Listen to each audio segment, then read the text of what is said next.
Hi, I'm Ali, salon director at the Head Gardener Hair Salon in Inverness, and I'm delighted to be sponsoring this brilliant new podcast called Lump. It's honest, raw, challenging, funny, and very, very sweary. But let's face it, cancer is a bit bloody sweary. One last thing, make sure you rate, like, and share Lump wherever you get your podcasts. Thanks a million, and over to Penny. So this episode is another chatty one, and I'm talking to an old friend of mine, Kirsten Gilmour, KJ. KJ runs KJ's Bossy Bakery in Granton and is an amazing chef, food writer, and in particular a just outrageously talented baker. Oh, you say all the right things. She also happens to be married to someone who has an ongoing diagnosis, Al. Al actually featured in an earlier episode of Lump, which you can go back and listen to, episode 10, the elegantly titled Not a Pissing Contest. KJ, I wanted to talk to you because over the course of making Lump, it's occurred to me, and it's something I've become increasingly aware of. When I was in the thick of the fight, I don't think I paused to consider really how difficult it was for the people around me. Not because I didn't care, but because I was in the thick of the fight, and you can be so consumed by cancer and all its implications that it's very difficult to really think about your nearest and dearest. But it's something I feel is really important to talk about, because I'm not sure we spend enough time talking about how cancer and the diagnosis affects everyone around you. Absolutely. And you've been living with it for quite a long time. Just hit our 6-year anniversary from diagnosis. So it's been quite a slog, for sure. What do you remember about that diagnosis? Do you remember, was it one of those, I remember the very moment when? It's funny, I could tell you exactly the day, what I was doing that day. Al had been suffering from a really sore back, sore joints. He'd been really tired and sleeping a lot. He was a mountaineering instructor, so we just put it down to it being sort of the end of the season. He was just getting tired and he just needed a rest. And then he was going to physio for this bad back, and he thought that was from a mountain bike crash. And I just remember him saying, I'm going to go to the doctor, and that was just before Christmas. They gave him loads of blood tests. There was no real sort of knowing what was going on. It was just assumed it was a bad back. But the doctor was amazing and said, let's just run a whole host of blood tests. We'll see if anything shows up. So we kind of got through Christmas, and then I was actually out doing a massive mountain bike loop, doing the Burma Road and then back over Rivo and past that day. It was a day like today, sunshine, beautiful, snow on the hills. It was just like the perfect biking day, out with a mate. Went to the co-op to get stuff for dinner, was in the co-op, in the fruit and veg section, and my phone went, and it was Al, and he said, the doctor's phoned, and I need to know where you are. I'm coming home from work now. And I just said, well, what is it? And he went, I'm not telling you over the phone. And I was like, what do you mean you're not telling me? You need to tell me, because Glenmore Lodge is a 50-minute drive from our house. And he was like, I'm not talking to you over the phone about it. I'll see you at the house. And I just remember dropping the basket on the floor, walking straight home and just waiting and pacing the house, thinking, oh my God, what is it? What is it? And then he said, I've got myeloma. And I was like, what is myeloma? And he's like, I have no idea, but it's cancer. So we put it into Google and just sat there going, what the hell's going on? So yeah, it was wild. Yeah. How, I don't want to preempt what you say. How did it impact you? It's funny, what you were just saying sort of in the intro part about being in the thick of it for you, I think Al describes it really well. He says that it's easy for him because he feels that he's concentrating on one thing of staying alive, and keeping himself as well as he can. But he feels that for me, I'm juggling him not having a job, or I'm juggling going to work but worrying about him, or juggling hospital appointments, or or things like that. So how it impacted me, I think it just turned our life completely upside down. I suddenly went from having a really capable partner who we did everything together to him being a cripple really quite quickly. At the start, because he was so poorly, he got a lot of infections, and my cookbook was coming out at the same time, so I was trying to juggle the two. And I just remember being in Ragmore and Al being like on oxygen and being really quite unwell with this infection and being so stressed. And then the publisher phoned me while I was in the hospital and said, your cookbook is going to be published in New Zealand, and just bursting into tears. And I don't know whether I was crying about being happy about the cookbook or crying because Al was so sick. And there were so many of these double-edged sword type, things going on. It was so tricky. It's hard to say exactly how it's affected me because it's completely changed our lives. But there's also been a lot of good things come out of it. We've become closer, we've adjusted, we're incredibly grateful for what we do have. It's quite hard to expand on it without giving a massive list. Massive list is absolutely fine, but there's so many things bouncing through my head. I guess, did it change Al? I know it changed him in terms of what he was physically able to do, but I also know from personal experience that has a really big psychological impact. And I've fought with that one myself. Al was one of the first people I wanted to talk to about my cancer because I felt there were so many kind of echoes, not that I had anything like the seriousness in a sense of his myeloma, but I knew he'd gone from being really active to living within this cancer cage. Mm-hmm. For want of a better way of saying it. And I think the thing with cancer is it's so personal, and everyone is affected so differently, but there's so many parallels that it doesn't matter if it's terminal, if it's incurable, if it's curable, you're all on the same road, and there's still that fear of, we've got the massive fear of when it's going to rear its ugly head really badly and it'll be the end, and I'm sure you go through the fear of it coming back, and it is just a big ugly monster sort of sitting in the back of your head. It definitely changes the way you see things and you think about things. Did it change him as a person, do you think? I think it did. I think at the start he was determined. He was more stubborn than he'd ever been, which was really bloody stubborn. He was told he was never going to ride a mountain bike again, which was absolutely horrific for him. But even before he'd had a lot of the treatment, he managed to get on his bike with me riding behind him, being like his police person, making sure he was all right. I think the drugs have changed him a lot. So he's now on twice weekly steroids, but for about 4 years he was on high dose steroids. And when I say high dose, I mean off the scale. I had to take credit cards and his basically all of his bank cards off him and hide them, because he would have just spent every penny we had and put us into debt. He bought a sewing machine. He was high as a kite.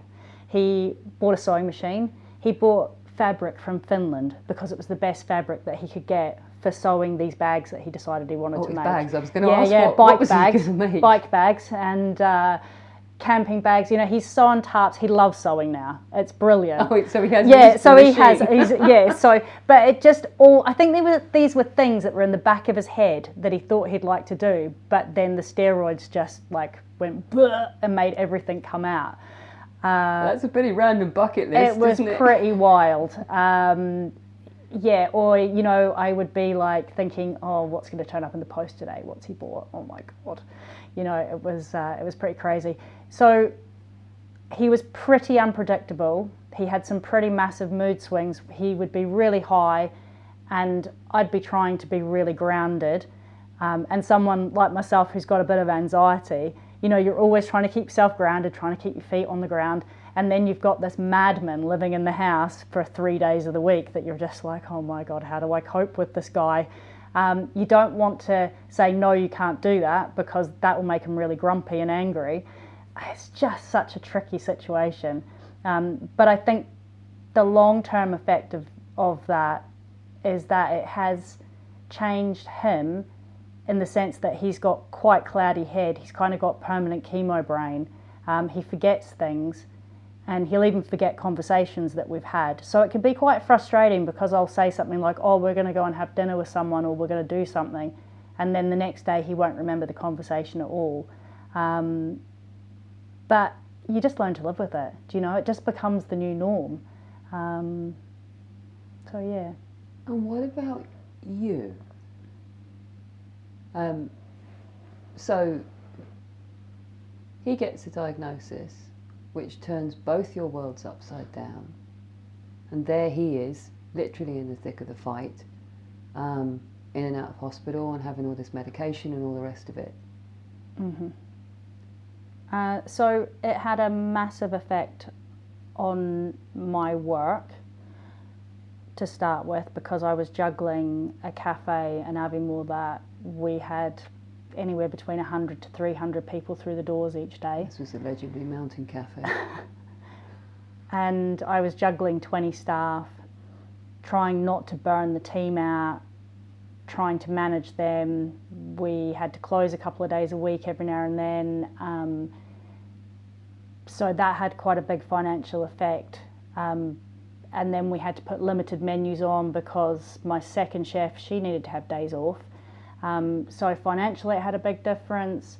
I was also completely heartbroken, because I kind of felt like I'd lost my partner in crime, and at that time I didn't know how long he was going to have.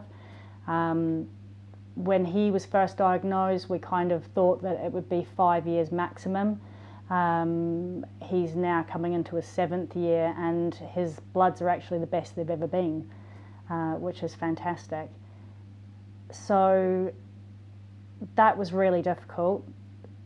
And I also had the cookbook coming out, which was a cookbook tour. So I was juggling that, juggling him with hospital. And I mean, I'll be completely honest about it. You know, I ended up pushing myself so hard, trying to be the perfect wife, being a carer, having all that stress, and trying to run a business, that I didn't look after myself, and I didn't know how to look after myself. I didn't take any time to go for a walk on my own, or go for a jog on my own, or go out on my bike. I just stopped doing all the things that I loved, because I felt too guilty to do it. Because if I went and did it, it was like saying to Al, I'm off on my bike, but oh, that's right, you can't ride your bike. You know, so you have to stay at home on your own. And it is just, you know, well, you know yourself, it's horrific. And I never said to Al, I really want to ride my bike, because he would have said, I want you to ride your bike, go out. But I just suffered in silence, because I didn't want to make him feel guilty. We're way past that now. So I ended up just kept pushing myself to the point where I actually had a mental breakdown, and I ended up having to have 3 months off work, which then involved Al having to step in to juggle my staff while I was incredibly ill and having to rebuild myself. And now I preach to anybody who's a carer that you must take time for yourself, and you must ask other people for help. I try and go away for 2 days off every month now, which will just be in my camper van. I'll go away with the dog. My last trip was I went up to Cromarty, and I was in the campsite there, and I ate pizza and drank beer and had dog walks. But I didn't have to talk about cancer. I didn't have to worry about if Al had taken his meds, or if he was feeling poorly, or what he wanted to eat that night. And it's just like hitting a reset button. I always say I need my selfish time, and Al gets really angry with me and says, it's not being selfish, it's self-care. And I also now have a counsellor that I speak to once a week as well. So I have a therapist who is absolutely amazing, and it's a person that I can just go blurt to, and she'll say, that's so hard. I'm so sorry you're going through this, because people don't often say that to you, you know. All these things just chime so much with me, but obviously sitting on the other side of it, which is why I so wanted to talk to you. You know, I used to be, I admit, David, you know, went out on those bike rides, even though he knew it was turning me inside out, with frustration and misery and heartbreak, because it's what we used to do together. It was the basis of how our relationship came about. And I dreaded Saturdays. Yeah. Dreaded them, because I could see him taken off with his bike, and my Saturdays would be this massive empty chasm of just anger. Yes. Of just feeling angry. Yeah. But I hated the idea that cancer could rob him of more than I felt it already was and had. Yes. So I entirely relate to that, but I also am really aware that whenever, you know, David would meet someone, they'd say, how's Pen? They don't say, how are you? Yeah. Because your life has been completely upended and will continue to be upended. Absolutely.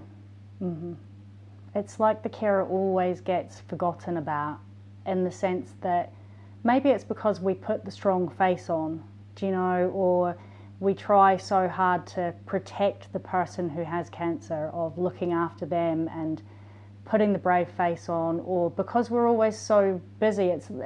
Al's a lot more capable than he was in the early days. So I don't have the same looking after him as I did. But maybe it's because we get so caught up. You know, if someone would come around to see us, I'd go and do some housework, or I'd catch up on paperwork or something, because there was someone there to help out. So I totally get it. You know, it's so tricky, and you don't get asked, how are you doing? You know, are you coping? It's funny, you become incredibly blunt when you've got cancer in your life. You just say it how it is. Do you know, like, I don't know why I'm telling you this. Really? Someone said to Al recently, oh, that's a posh Land Rover you've got. The bakery must be doing really well. And he went, no, that's my end of life crisis. And the guy went, what? And he went, yeah, I'm dying, so I just spent my pension on a Land Rover because I've always wanted one. And the guy just did not know where to look. And I was just staring at my feet going, oh, Al. But you do. And it's like, at work, I will say things like, oh, well, when Al's not around, I'm just going to get a pickup truck and I'm going to fill it with Springer Spaniels. Do you know, you have to have jokes about it, because if you don't, you'll just go bloody mad. I remember Al saying that to me as well. I roared with laughter. Yeah, it's great. It was dead funny. When people used to ask David how I was, he'd just say, hard to kill. Yeah. Exactly. Yeah, absolutely. But yeah, people, they get scared and they don't know what to say. And actually, you know, going back to the whole blunt thing, I've got a really good friend, Rachel, and she took me for a walk, probably about a year ago now, and when Al was a bit poorly, and she said, KJ, I don't know how to have this conversation with you, but I'm really worried about when Al's not around anymore and how you're going to cope, and I'm really worried you're just going to go off and go travelling or do something really stupid, like run back to New Zealand when actually your home's here and we're all here for you. And I was just so over the moon that someone just spoke to me clear as, saying, I'm really worried about A, what your mental health's going to be like, B, how I'm going to help you, and C, how I'm going to stop you doing something stupid. And it was just really refreshing, rather than someone going, oh, you'll be fine, everything will be fine, you'll get your life back. You know, I've had that, yeah. Or I've had, oh, it's fine, my sister, she had cancer, but she's fine now. And it's like, no, Al's got incurable cancer. Don't compare it. it is And cancer. also, don't you define what fine is? Yes, absolutely. You don't know Yeah, what my fine looks like. yeah. Oh, sorry, that makes me really... Yeah, I know, but rightfully so. Everything will be fine. Yeah, How do you know? yeah. So we've been going through a bit of a battle of Al wanting to go home to New Zealand to see his brother. And we asked the consultant, and Al had really got his heart set on being able to go back to New Zealand because he loves it out there. And the consultant said, if that's the one thing in your life that you really want to do, we can make it happen, but it's got massive risks, and I don't think you should do it. And he was like, if you want to travel, go in your camper van and go to Europe. But he's like, please don't get on a plane, it's too risky. So that's sort of the thing, like we're grieving for the most at the moment, is the fact that we are hemmed in and we can't travel. But in saying that, we go away and we have amazing trips in Scotland. And even yesterday we were on the Darver Moor having a walk in the snow. And yes, it's not the Cairngorms and Al's not out in a blizzard and he's not hanging off a rock by one ice axe anymore. But he was in his element yesterday. It was snowing in our face, the wind was blowing our hoods off, and he was just buzzing. You know, and this morning when we got up, he was like, yesterday was awesome. You know, so it's about finding those little joys in life that are still there. Because there are still lots Absolutely. and lots of them. Mm-hmm. How long do you think it took before you could admit to Al the full impact on you? I mean, were you able to say early on how you felt, whether that was anger or just pure grief or whatever? Were you able to? No, and I'm not very good at putting anybody else, I always put myself last. Like, that's my natural thing to do, is I'm always a giver. So I'm only working on that now with my counsellor, to be perfectly honest. I am a feeder in every way. I mean, I did bring you donuts today. Oh, you did. They're calling to me from next door. Yeah. So it's something that I'm working on. So last week I plucked up the courage to say, I'd really like to have a ski holiday. And that felt like a massive deal. And Al was like, well, let's make it happen then. And then, bless him, he's gone and ordered me skins for my skis this week, you know, without me even asking. And I think I kept telling myself that he's just going to be devastated because I want to do something, where actually he's over the moon. So yeah, it's about finding that equal part. It's definitely a bit of a challenge, but yeah. And do you allow yourself to feel excited about that potential ski holiday, or those, you know, you finally admit to the things that you need and you want, because cancer shouldn't rob you of everything too? And do you look forward to them when you've admitted it, and whatever it is? And Al, of course, because I know Al waves a wand and makes these things possible. Yeah. Mm-hmm. Are you then able to be guilt-free when you do them? Yes. So I had a trip recently where I took a little cabin at Loch Goilhead, and I took a whole week off and went away on my own with one of our dogs, and I walked the dog's legs off. I mean, he's a Springer Spaniel and he was exhausted and I was just like up hills every day, and it was fab. And I came back a different person, and I think what was good is that I think Al could see the benefits in that as well, because I was happier and back to feeling a bit more like the old me. So if you'd asked me that a year ago, I probably would have said no, but now I feel like I'm finding my feet, you know, and it's exciting to be looking at a potential ski trip, you know. If it's for work, I find it really easy, because I am a workaholic, and that has been one of the things that I've been having to work really hard with my therapist as well, is that burying myself in work makes it all go away for a bit, but it doesn't get rid of the issue, do you know? Like a prime example of that was this Christmas just been. My birthday was on the 22nd. Al ended up getting rushed into Regmore on the 21st, So I got home from work on the 21st after seeing Al getting put into an ambulance with COVID, which we didn't know was COVID at the time, knowing that if he's got a serious infection that could be really bad. And going home on the 21st, knowing it's my birthday the next morning, just sitting on my own in the house going, God, is this what my future's going to be like? Do you know, being on my own, having birthdays on my own, having Christmas on my own. It was quite terrifying, you know. So you can bury yourself in work as much as you want, but you're still going to have these bits that creep up and bite you on the ass. So yeah, it's all just a bit of a learning curve. Do you think it's selfish to indulge your, you know, or recognise how you feel about all this? And that is me being, you know, putting the word out there rather than you know, getting you to put it out there. But I just wondered whether there's a kind of guilt in feeling, in admitting that you feel bad, or, you know, and that no, I don't. How you feel about cancer.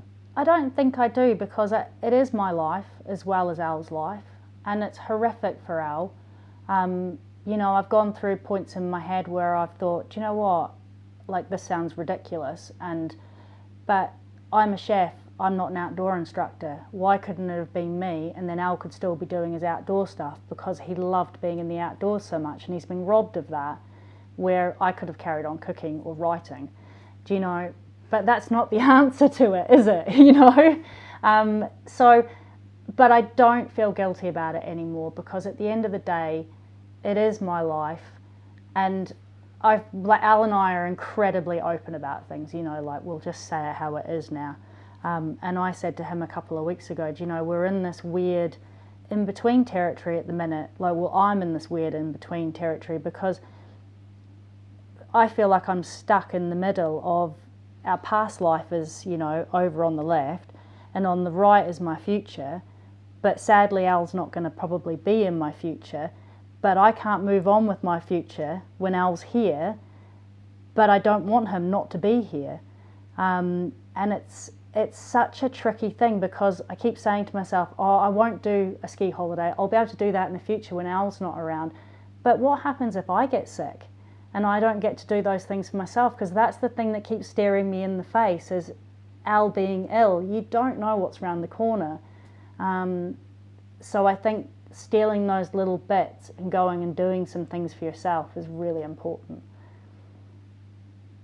Yeah, and taking the time, I guess, to choose what life should look like today. Yeah.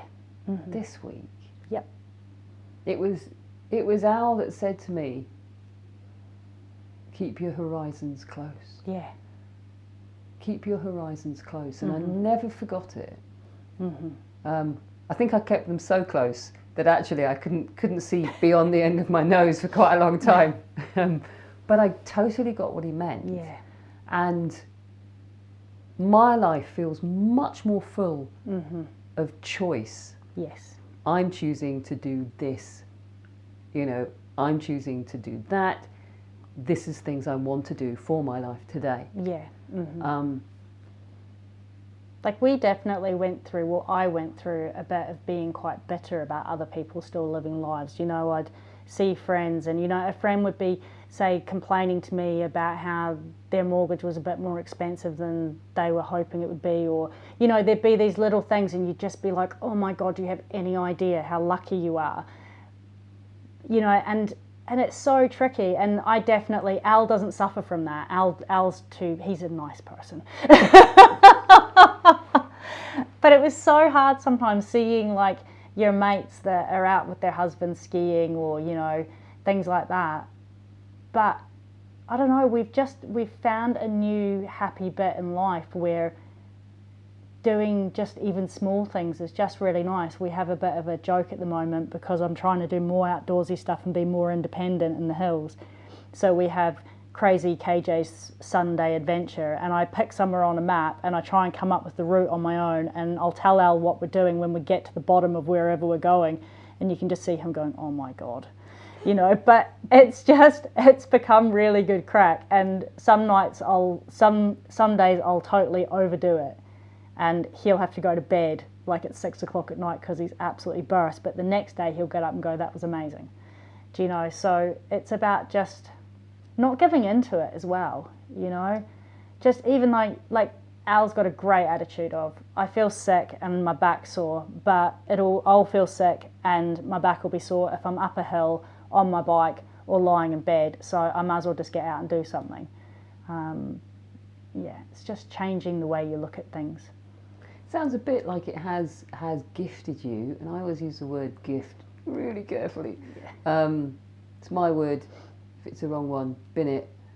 But it's given you these pockets of opportunity and these changes in your relationship, which are good ones. Yeah. In the past, you probably wouldn't have got to choose how you went up that hill because he was the expert, and so you know it would have all been.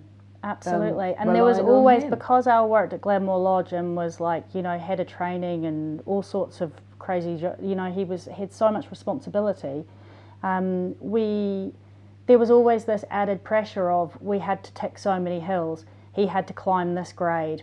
We had to bike so far or have this much climbing in that rides because someone else at his work would do something harder that weekend. And I'm just a little chubby chef. So I was trying to keep up with him and trying to do that. And then that was putting pressure on me, where now I just feel all that pressure is gone. Do you know, it's about standing on the side of that hill yesterday in a blizzard. You know, we could have driven there in the car, but seeing Al's face, he was over the moon. You know, he could have been on top of Everest and he was just over the moon. He was so chuffed with himself just being there. It's great. You've always struck me as someone who is, you know, super capable in lots of different directions, in lots of things. You've written an amazing cookery book. Your food is sublime. You're a successful businesswoman.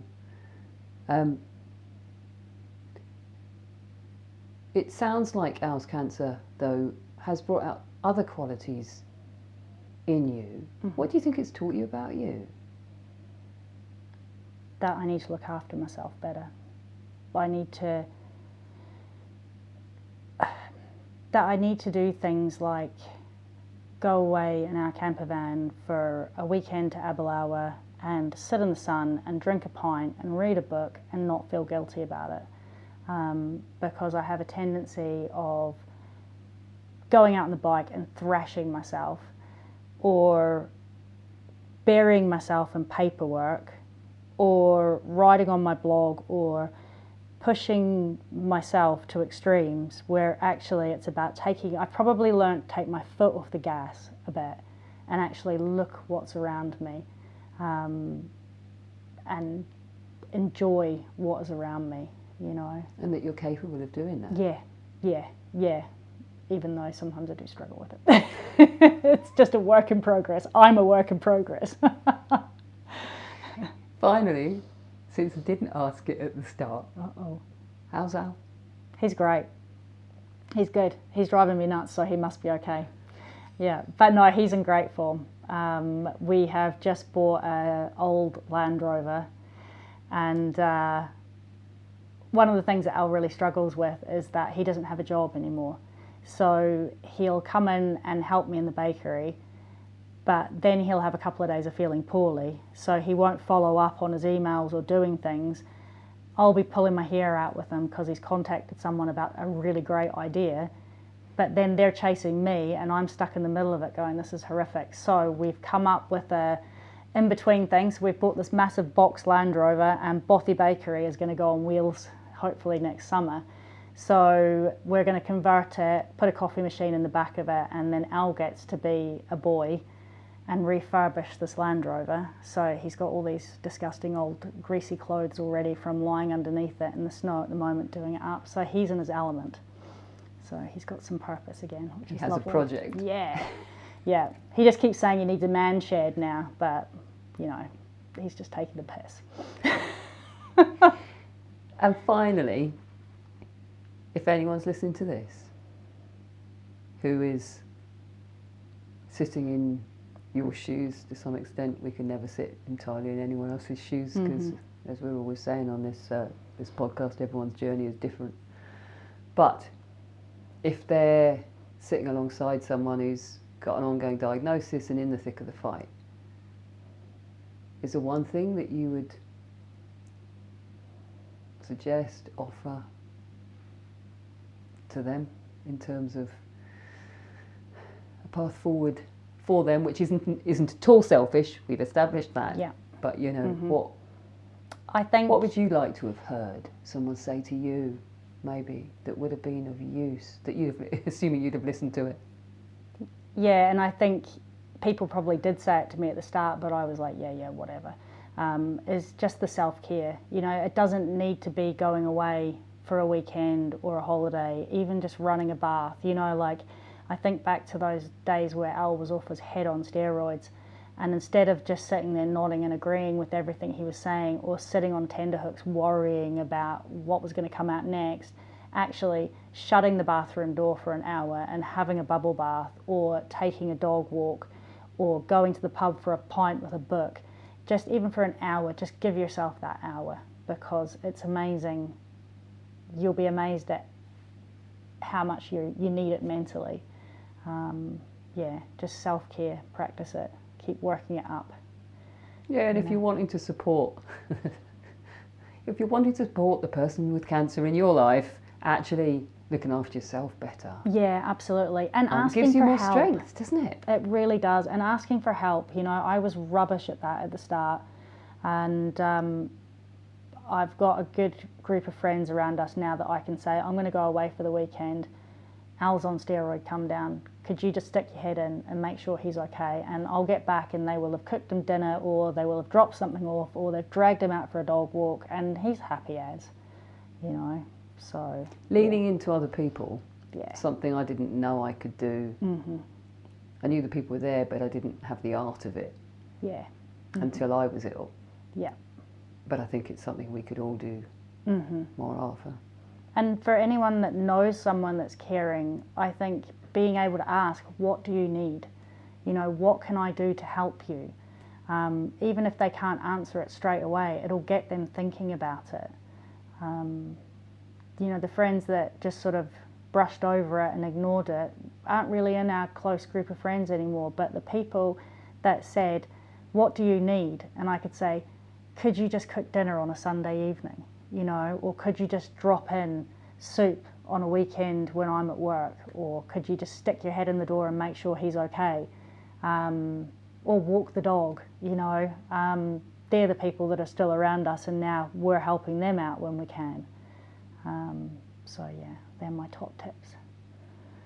KJ, it has been a joy. Thank you. It's always a joy to chat to you, my love. It's always a joy, especially when you bring donuts. If you want some of the best baking on the planet, not just Scotland, do head to KJ's Bothy Bakery, which is just outside Granton.